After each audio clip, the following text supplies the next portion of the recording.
Hi friends! ఈ video నచ్చినట్లయితే like చేయండి, సబ్స్క్రైబ్ చేయండి. జోష్న వాళ్ళ గ్రానీ దగ్గరికి వచ్చి, "నేను దాస్ వాళ్ళ బిడ్డనా" అని చెప్పేసి అడుగుతూ ఉంటుంది. ఆ మాటలు వినగానే అక్కడున్న గ్రానీ అయితే, "నీకు ఈ విషయం ఎవరు చెప్పారు? అయినా నువ్వు నోరు మూసుకొని ఉండు" అని చెప్పేసి అంటుంది. ఇంతలో అక్కడికి దాస్ వచ్చి, "అమ్మ నేనే చెప్పాను ఆ విషయం.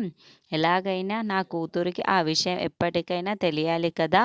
నేనే తన తండ్రినని అందుకే నేనే చెప్పానమ్మా" అని చెప్పేసి అంటాడు. ఆ మాటలు వినగానే అక్కడున్న వాళ్ళ గ్రానీ అయితే ఒక్కసారిగా షాక్ అయిపోయి, "ఏంట్రా నువ్వు చెప్పావా? ఈ విషయం నీకెలా తెలుసురా?" అని చెప్పేసి అడుగుతూ ఉంటుంది. ఇంతలో అక్కడున్న జోష్ననైతే, "ఏ జోష్న నువ్వు ఇక్కడి నుండి వెళ్ళిపో" అని చెప్పి తనను పంపించేస్తూ ఉంటుంది. ఇంతలో అతను వెళ్ళిపోతూ ఉండగా అక్కడున్న జోష్నని అయితే వెనక్కి పిలిచి, "నువ్వు ఈ విషయం ఎలాగైనా సరే ఇంట్లో ఉన్న వాళ్ళకి చెప్పకు జోష్న" అని చెప్పేసి అంటూ ఉంటుంది. ఆ మాటలు వినగానే అక్కడున్న జోష్న అయితే, "నీ బుర్ర పని చేయటం లేనట్టుంది. నువ్వు సరిగ్గా సరైన తర్వాత లోపలికి వచ్చి నాతో మాట్లాడు. అప్పుడు చెప్తాను. నేను అనుకున్నది ఏంటో, నేను చెయ్యవలసింది ఏంటో" అని చెప్పేసి అంటుంది.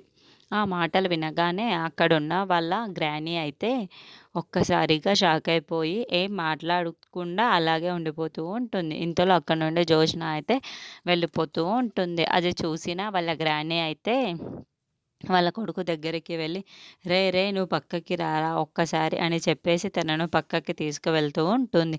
"అయినా నీకు ఈ విషయం ఎలా తెలుసురా? బిడ్డల్ని మార్చానన్న విషయం నీకెలా తెలిసిందిరా?" అని చెప్పేసి అడుగుతూ ఉంటుంది. ఆ మాటలు వినగానే అక్కడున్న దాస్ అయితే, "నాకన్ని విషయాలు తెలుసు నాన్న. నేను ఆ దేవుడి బిడ్డని. నాకన్ని విషయాలు తెలుసు. నువ్వేమేమి చేశావో నాకన్నీ తెలుసు. ఆ రోజు నేను బిడ్డల్ని మార్చినప్పుడు అక్కడే ఉన్నాను" అని చెప్పేసి అంటాడు. ఆ మాటలు వినగానే అక్కడున్న వాళ్ళ అమ్మ అయితే ఒక్కసారిగా షాక్ అయిపోయి, "ఏంట్రా ఇదంతా నీకు తెలిసే ఇవన్నీ మాట్లాడావా?" అని చెప్పేసి అడుగుతూ ఉంటుంది.